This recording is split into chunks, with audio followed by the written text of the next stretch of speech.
Ayan, magandang araw sa lahat ng mga ka-vlogger natin dyan.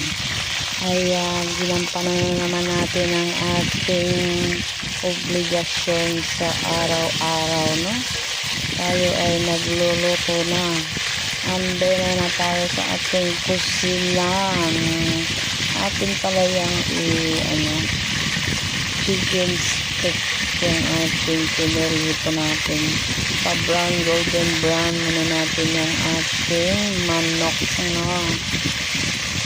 Chicken stick ang gagawin natin. Kaya, ayan. Iprito muna natin.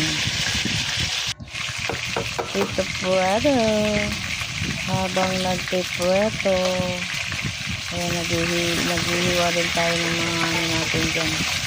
Ikaris yung ating mga panimpla.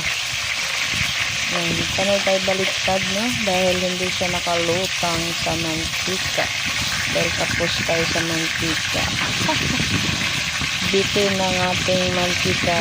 Ayan, kaya kailangan natin balik-balik pa rin para pantay ang luto ng ating niluluto. Kaya mas maganda guys pag nakalutang dahil hindi mo na siya kailangan may baliktad dahil sigurado pag nakalubog yan sa mantika sabay-sabay talaga yan maluto, taas at baba. Ayan, no, hindi nga natin lahat, no. Kaya naantay pa natin maluto-luto yung iba bago natin i-orong-orong sa tabi-tabi bago tayo maglagay ng panibago. At maya lang ay tanggalin din natin yun para maisalang na natin lahat yung nahuli. Panibagong salang.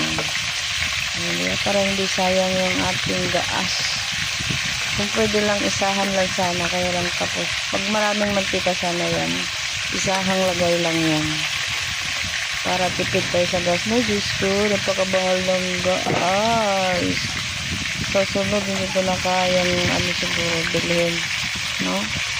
Pero, maghahanap pa rin talaga tayo ng paraan kung paano natin mabibili kahit gaano kamahal dahil kailangan natin yan sa ating kusina, sa ating pagluluto araw-araw. Ayan, nilipat na nga natin yung ating mga piniritong luto na, no? Luto na talaga yan. Kaya sangkapan na lang natin yan maya pag nailuto na natin lahat. Diba? Bumalik tayo doon sa ating sa gaas natin. Diyos ko. Kaya kailangan talaga natin